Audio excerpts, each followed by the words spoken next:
TET साठी तयारी सुरू केली, पण नेमकं कोणते पुस्तक घ्यायचे हे समजत नसेल. बाजारामध्ये 20-25 पुस्तकं उपलब्ध आहे. मग सगळीच्या सगळीच पुस्तक घ्यायची का?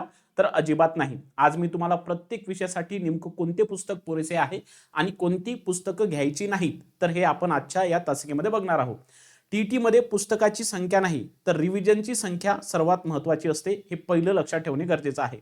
मग आता सर्वात महत्त्वाचा मुद्दा, आपल्याला कोणते पुस्तकं वापरले पाहिजे जेणेकरून आपली टीईटी परीक्षा आपण पहिल्याच प्रयत्नामध्ये उत्तीर्ण होऊ शकतो.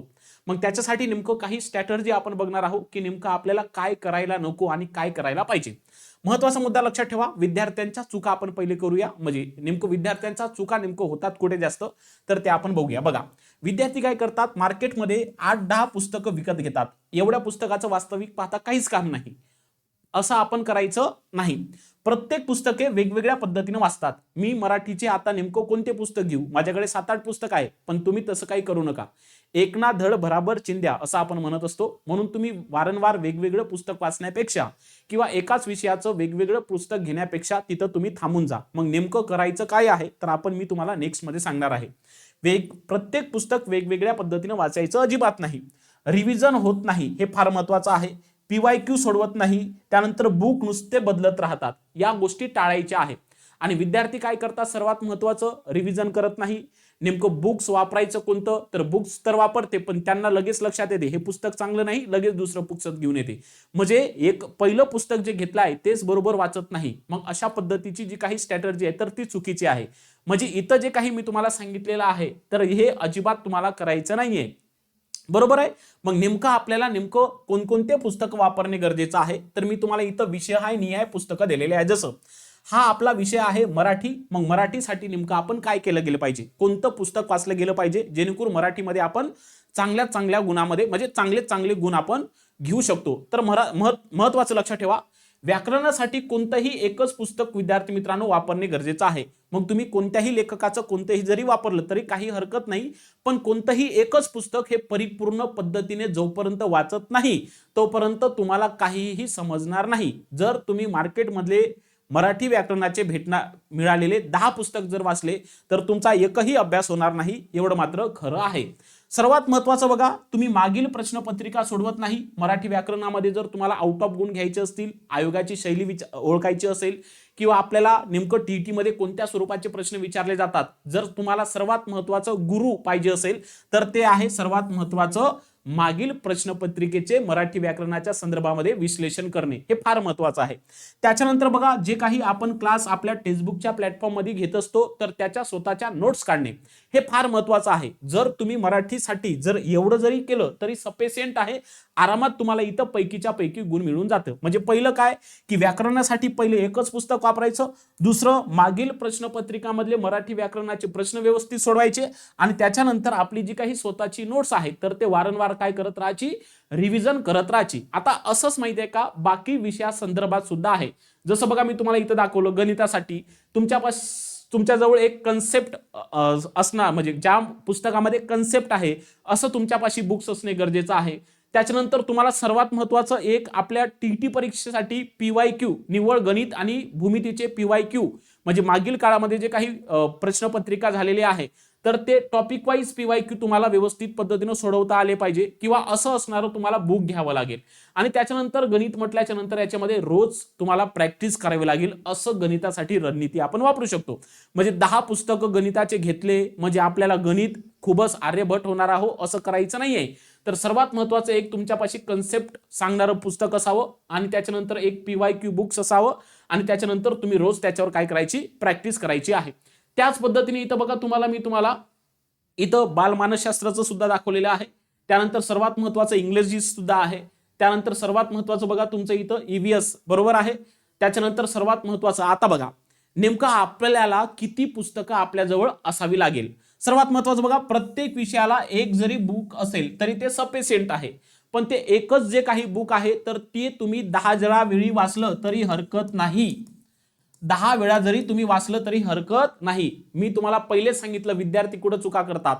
गणिताचे 10 पुस्तकं घेईल, मराठीचे 10 पुस्तकं घेईल, एकही बरोबर वाचत नाही, मग तुमच्यापैकी तुम्हीच मला सांगा की आतापर्यंत तुमच्यापाशी समजा एखादी मराठी व्याकरणाचं कोणत्या तरी लेखकाचं पुस्तक आहे, मग त्याच्यामध्ये जर एखादी 30 प्रकरणं दिली असेल तर 30ही प्रकरण तुम्ही व्यवस्थित पद्धतीनं वाचलेले आहे का?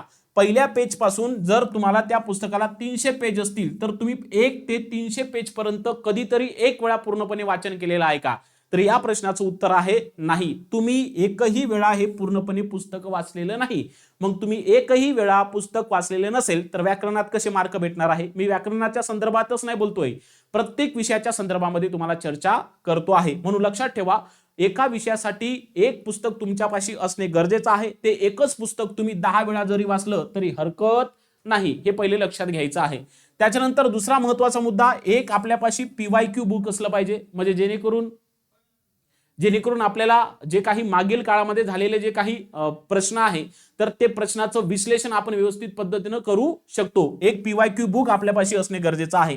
त्याच्यानंतर आपल्या स्वतःच्या नोट्स काढणे तेवढंच महत्वाचं आहे. तुम्ही गणिताची प्रॅक्टिस करता, मग तुम्हाला जे काही गणित आहे तर ते गणित अवघड वाटत असेल तर त्याच्यामधले ज्या काही कन्सेप्ट आहेत तर ते बाजूला तुम्ही नोट डाऊन करत चला आणि त्याची रिव्हिजन करत चला.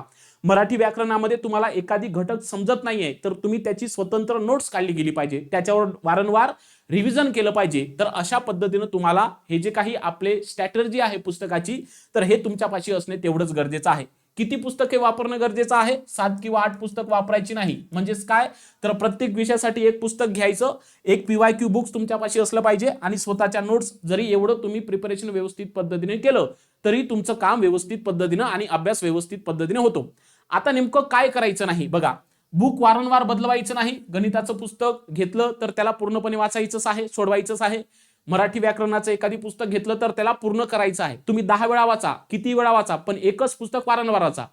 फक्त आणि फक्त बुक्स बदलवाचं काम करायचं नाही. PYQ किमान आपल्याला 5 वेळा सोडवावं लागेल. किती? 5 वेळा. त्याचं कारण असं आहे कारण PYQ ची संख्या हे वारंवार रिपीटेड होत असते. त्याच्यातून तुम्हाला अंदाज हा व्यवस्थित पद्धतीने समजतो. म्हणून सर्वात महत्वाचं PYQ जास्तीत जास्त सोडवण्याचे काय करायचे प्रयत्न करायचे आहे. फास्ट मध्ये रिव्हिजन आपल्याला करायचं आहे. जितकं तुम्ही तुमच्या विषयावर रिव्हिजन करणार तेवढा जो काही पार्ट आहे तो तुमच्या डोक्यामध्ये जास्त बसणार आहे. हे महत्वाचं लक्षात ठेवा. आणि सर्वात महत्वाचा मुद्दा म्हणजे आपल्याला मॉक टेस्ट देणे फार गरजेचं आहे. काय मॉक टेस्ट? कारण त्याच्याशिवाय आपण नेमकं आपला अभ्यास किती झालेला आहे तर हे आपल्याला कळत नाही जोपर्यंत तुम्ही मॉक टेस्ट देणार नाही. ज्यावेळेस तुम्ही मॉक टेस्ट देणार आहात तेव्हा तुम्हाला नेमकं कोणता टॉपिक जमत नाही आहे तर ते त्यामध्ये तुम्हाला व्यवस्थित पद्धतीने समजू येतील. मॉक टेस्ट दिल्याने आपला जो काही कमजोर झालेला टॉपिक आहे तर तो कोणता आहे, आपण किती खोलात आहोत अभ्यासाच्या हे आपल्याला समजतं. म्हणून महत्वाचा मुद्दा मॉक टेस्ट देत चलायचा आहे. आता लक्षात ठेवा, फार महत्वाचं म्हणजे काय, तर आता नेमकं तुम्हाला जर विषयानुसार जर विद्यार्थी मित्रांनो विषयानुसार जर तुम्हाला पुस्तकाची यादी जर पाहिजे असेल तर तुम्ही कमेंट्स मध्ये करायचं आहे बुक्स म्हणून. कमेंट्स मध्ये काय करायचं आहे? बुक्स मधून करायचं आहे. याचा पुढील लेक्चर मी तुम्हाला नेमकं कोणत्या विषयासाठी कोणते बुक वापरायचे आहे तर मी तुम्हाला सांगणार आहे. तर अशा पद्धतीने स्ट्रॅटेजी आपली असावी लागते. आता जर तुम्हाला नेमकं विषयानुसार कोणते बुक्स घ्यायचे आहे हे जर तुम्हाला पाहिजे असेल तर तुम्ही मला कमेंट्स मध्ये फक्त आणि फक्त बुक्स असं विद्यार्थी मित्रांनो लिहून पाठवायचं आहे. याचा पुढचा जो काही व्हिडिओ असेल तर आपल्या तो स्वतंत्र पद्धतीच्या सर्वात महत्त्वाच्या पुस्तकावर म्हणजे बुक्सवर असणार आहे. भेटूया समोरच्या व्हिडिओमध्ये. धन्यवाद.